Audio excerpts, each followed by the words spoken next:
Hello दोस्तों, आप सभी का आपके अपने एजुकेशन चैनल एजुकेशन जीनियस में तहे दिल से स्वागत है। जैसा कि आपने थंबनेल में देखा, आज इस वीडियो में हम स्ट्रेटजिक फोर्सेस कमांड रणनीतिक बलों की कमांड के बारे में काफ़ी ज़्यादा डिटेल में चर्चा करेंगे। आज इस वीडियो में हम स्ट्रेटजिक फोर्सेस कमांड की रिस्पॉन्सिबिलिटी और उसके एसेट्स के बारे में काफ़ी अच्छे से समझेंगे। इससे पहले मैंने डिफेंस स्पेस एजेंसी रक्षा अंतरिक्ष एजेंसी के ऊपर भी काफ़ी ज़्यादा डिटेल में वीडियो बनाई है। यदि आप डिफेंस स्पेस एजेंसी के बारे में जानना चाहते हो तो यहाँ आई बटन में क्लिक करके आप उसके बारे में जान सकते हो। इस वीडियो को अंत तक जरूर देखना क्योंकि यह काफ़ी ज़्यादा इंपॉर्टेंट एंड काफ़ी ज़्यादा इंटरेस्टिंग होने वाली है। और यदि आप चैनल पर पहली बार आए हैं तो आप चैनल को सब्सक्राइब कर दें और बेल आइकन प्रेस करना बिल्कुल भी ना भूलें। तो चलिए दोस्तों, वीडियो में आगे बढ़ते हैं बिना टाइम को वेस्ट करें। स्ट्रेटजिक फोर्सेस कमांड, रणनीतिक बलों की सुरक्षा, रणनीतिक फोर्सेस हैं उनकी जो कमांड, उसके बारे में। जो स्ट्रेटजिक फोर्सेस कमांड है एसएफसी, उसको समटाइम्स हम स्ट्रेटजिक न्यूक्लियर कमांड भी बोलते हैं, जो कि इंडिया की न्यूक्लियर कमांड अथॉरिटी है एनसीए, उसका हिस्सा है। और इसकी मेन रिस्पॉन्सिबिलिटी होती है जो कंट्री के टैक्टिकल एंड जो स्ट्रेटजिकल न्यूक्लियर वेपन्स हैं, स्टॉक पाइल हैं, उनको मैनेज करना और उनको एडमिनिस्टर करना। ये कंप्लीट अथॉरिटी होती है स्ट्रेटजिक फोर्सेस कमांड की। इसको क्रिएट किया गया था 4 जनवरी 2003 में बाय श्री अटल बिहारी वाजपेयी जी की गवर्नमेंट के द्वारा। एयर मार्शल श्री तेजा मोहन अस्थाना जी, जो कि इसके पहले कमांडर इन चीफ बने।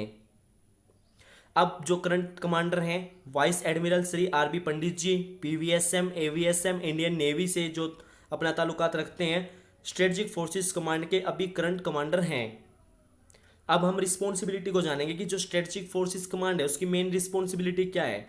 जो रिस्पॉन्सिबिलिटी है ना स्ट्रेटजिक फोर्सेस कमांड की, वो है कि जो directives nuclear command authority NCA के द्वारा दिए जाते हैं उनको ऑपरेशनलाइज करना अंडर द लीडरशिप ऑफ जो कमांडर इन चीफ है, जो कि एक 3 स्टार रैंक ऑफिसर होता है। इट विल हैव, इसकी सोल रिस्पॉन्सिबिलिटी होती है कि जो प्रोसेस होता है न्यूक्लियर वेपन्स को डिलीवरिंग करने का और जो वॉर हेड्स है उनको डिलीवर करने का, कि जो न्यूक्लियर कमांड अथॉरिटी है भारत की, उससे अप्रूवल लेने के बाद में, एक्सप्लिसिट अप्रूवल लेने के बाद में, ये कंप्लीट अथॉरिटी होती है स्ट्रेटजिक फोर्सेस कमांड की कि उसको प्रोसेस ऑफ डिलीवरिंग कैसे करना है।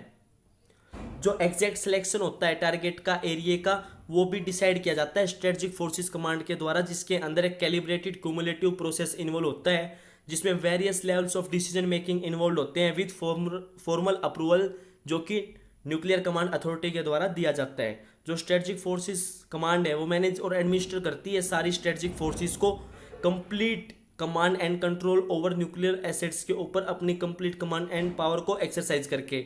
और जितने भी कॉन्टीजेंसी प्लान्स होते हैं जिनकी नीड होती है रिक्वायर्ड टास्क को फुलफिल करने के लिए, वो भी स्ट्रेटजिक फोर्सेस कमांड के द्वारा ही उनको प्रोड्यूस किया जाता है।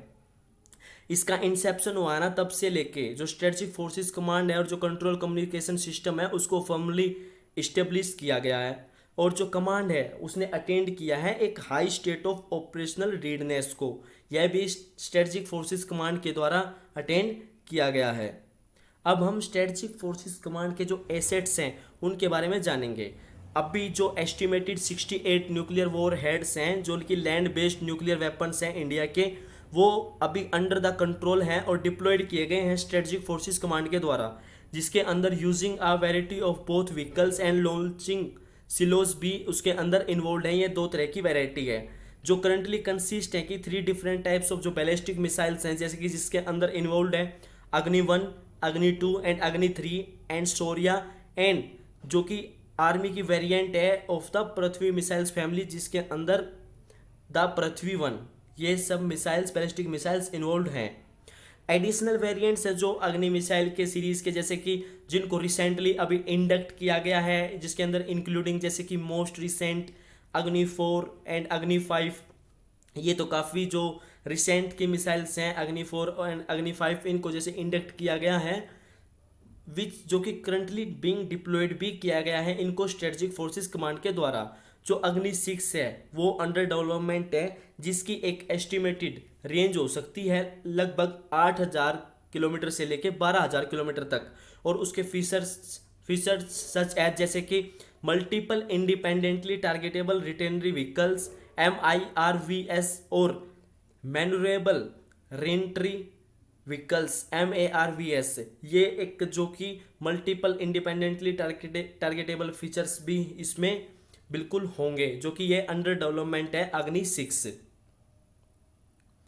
जो पृथ्वी मिसाइल है वो इंडक्ट की गई इंडिया की स्ट्रेटेजिक फोर्सेस कमांड के अंदर 2003 में, और जो पहली मिसाइल थी जिसको डेवलप किया गया अंडर इंडियाज प्रेस्टिजियस IGMDP, जिसने स्ट्रेंथ किया इंडिया की न्यूक्लियर डिटरेंस को, एक मिसाइल यूनिट है of the strategic forces command की एलाइट, जो कि एक एलिट स्ट्रेटेजिक फोर्सेस कमांड है, उसकी एक मिसाइल यूनिट है जिसने इंडिया की जो न्यूक्लियर डिटरेंस है उसको स्ट्रेंथन किया सक्सेसफुली। फिर इसको लॉन्च किया गया एक पृथ्वी मिसाइल को 7 जनवरी 2014 को फ्रॉम द जो टेस्ट रेंज है चांदीपुर में, और इसको रिपोर्टेड किया गया कि जो हिंदुस्तान टाइम्स न्यूज़पेपर है, हिंदुस्तान टाइम्स, उसके द्वारा इसको रिपोर्ट किया गया 12 सितंबर 2010 को, जिसने इसकी लीथल पावर को इंक्रीज किया। और जो इंडिया की ट्राई सर्विस स्ट्राइक फोर्स है जो प्लान करती है एक्वायर करने की, जिसके अंदर प्लानिंग में है टू एक्वायर करना 40 फाइटर प्लान्स जो कि कैपेबल होगी फिर डिलीवरिंग करने के लिए न्यूक्लियर वेपन्स को।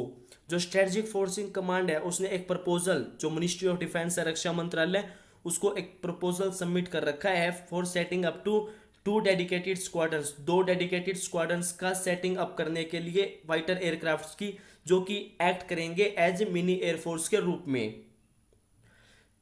यह फर्स्ट टाइम होगा कि जो SFC है, जो कि एट प्रेजेंट अभी डिपेंड है इंडियन एयरफोर्स के ऊपर, उसके जो न्यूक्लियर वेपन्स हैं उनको डिलीवर करने के लिए अंडर इट्स कमांड, और विल हैव इसकी खुद की अपने जो एरियल एसेट्स हैं, इनके पास में खुद की जो स्क्वाडन है वो सब होगी जो न्यूक्लियर वेपन्स को जो डिलीवर कर सकेंगे। Nuclear armed fighter bombers were India's first and only nuclear capable strike force. जो न्यूक्लियर आर्म्ड फाइटर बॉम्बर्स हैं वो भारत की पहली और only nuclear capable strike force है अंटिल 2003 तक, जो कि कंट्री की पहली land based nuclear ballistic missile were fielded, यानी कि वर फील्ड की गई थी। एडिशन में to the ground attack role के लिए यह माना जाता है कि जो डेसोल्ट मिराज हैं 2000S, the Dassault Mirage 2000S and SEPECAT Jaguars हैं जो इंडियन एयरफोर्स के, वो एबल हैं प्रोवाइड करने के लिए सेकेंडरी न्यूक्लियर स्ट्राइक रोल का, वो काफ़ी अच्छे से इस रोल को निभा सकते हैं। और द SEPECAT जैकवार्स हैं जो जिनको डिजाइन किया गया है कैरी करने के लिए एबल हैं और डिप्लॉय न्यूक्लियर वेपन्स, एंड जो इंडियन एयरफोर्स है has identified the jet as being, जो इंडियन एयरफोर्स है उसने भी ये जेट को आइडेंटिफाई किया है कि जो कि कैपेबल है डिलीवरिंग करने के लिए इंडियन न्यूक्लियर वेपन्स को, जो काफ़ी अच्छे से डिलीवर कर सकता है। जो 3 एयरबेस हैं स्क्वाड्रन के साथ में मिराज 2000H, अबाउट 16 एयरक्राफ्ट हैं 16 बम्बों के साथ में फॉर द फर्स्ट, एंड जो 7th स्क्वाड्रन है 40th विंग की वो है महाराजपुर एयरफोर्स स्टेशन, एंड जो जैकवार IAS एंड IB है जिसके 32 एयरक्राफ्ट्स हैं जिसके साथ 32 बम्स हैं, 1 squadron each eight Ambala air force station and Gorakhpur air force station aircraft है। और जो बिलीव किया जाता है कि ये असाइन है न्यूक्लियर स्ट्राइक रोल के लिए, यह भी विश्वास किया जाता है। अब जो सी बेस्ड बैलिस्टिक मिसाइल्स हैं जो इंडियन नेवी है उसने डेवलप कर रखी हैं 2 sea based delivery systems for nuclear weapons के लिए, जो कि कंप्लीटिंग करती हैं इंडिया एम्बिशंस फॉर एक न्यूक्लियर ट्राइड के लिए, विच में हैव बीन डिप्लॉयड, जिसको 2015 में डिप्लॉयड किया गया। एक जो कंसेप्चुअल ड्राइंग है INS अरिहंत की, जो कि फर्स्ट एक सबमरीन है जिसको लॉन्च किया गया सिस्टम, जो कि कंसिस्ट है at least 4-6,000 ton nuclear powered ballistic missile submarine of Arihant class से। जो फर्स्ट वेसल है INS अरिहंत उसको has been launched and will complete extensive sea trials before being commissioned, उसको लॉन्च किया गया, और जो कंप्लीट एक्सटेंसिव सी ट्रायल्स हैं उनको कंप्लीट करेगा कमीशन होने से पहले, और डिक्लेयर किया गया ऑपरेशनल। सी is the only first nuclear powered submarine, वह पहली न्यूक्लियर पावर्ड सबमरीन है जो कि इंडिया के द्वारा उसको बनाया गया है। एक CIA रिपोर्ट क्लेम करती है कि जो रसिया ने प्रोवाइड की थी technological aid naval nuclear propulsion programme के लिए, यह CIA सेंट्रल इंटेलिजेंस एजेंसी है जो USA की, उसके द्वारा रिपोर्ट किया गया है।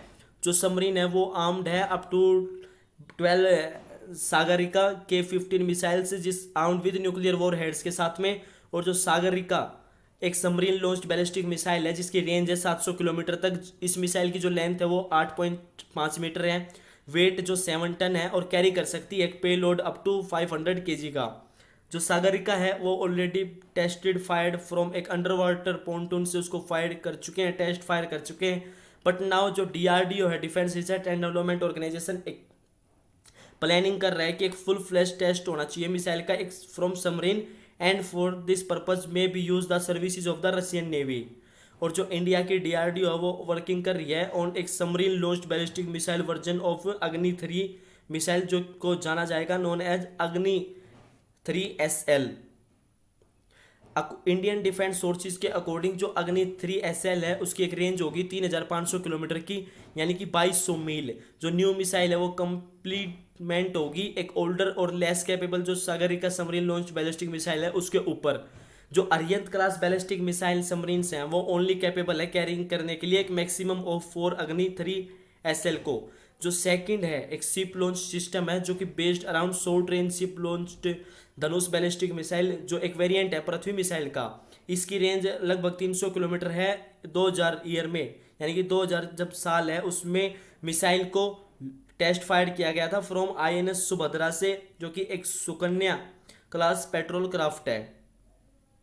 INS सुभद्रा को मॉडिफाइड किया गया था टेस्ट के लिए एंड मिसाइल को लॉन्च किया गया from the reinforced helicopter deck से। जो रिजल्ट हैं उनको कंसीडर पार्शली किया गया सक्सेसफुल। 2004 में मिसाइल को दोबारा टेस्ट किया गया INS सुभद्रा से, और इस टाइम भी जो रिजल्ट था वो रिपोर्ट हुआ सक्सेसफुल। दिसंबर 2005 में मिसाइल को फिर दोबारा टेस्ट किया गया, बट इस टाइम इसको डिस्ट्रॉयर INS राजपूत से टेस्ट किया गया, और इस टाइम भी जो टेस्ट था वो एक सक्सेसफुल रहा विद द मिसाइल हिटिंग। जो लैंड बेस्ड टारगेट था उसको हिट किया मिसाइल ने। दोस्तों उम्मीद करता हूँ कि आपको काफ़ी अच्छे से स्ट्रेटजिक फोर्सेस कमांड के ऊपर काफ़ी अच्छे से आपको इसके बारे में समझ में आ गया होगा। यदि आपको समझ में नहीं आया तो आप एक बार वीडियो को दोबारा जरूर देखें। वीडियो देखने के लिए आप सभी का तहे दिल से धन्यवाद। मिलता हूँ आपसे नेक्स्ट वीडियो में फिर इंटरेस्टिंग एंड नॉलेजेबल टॉपिक के साथ में। तब तक के लिए थैंक यू। जय हिंद, जय भारत।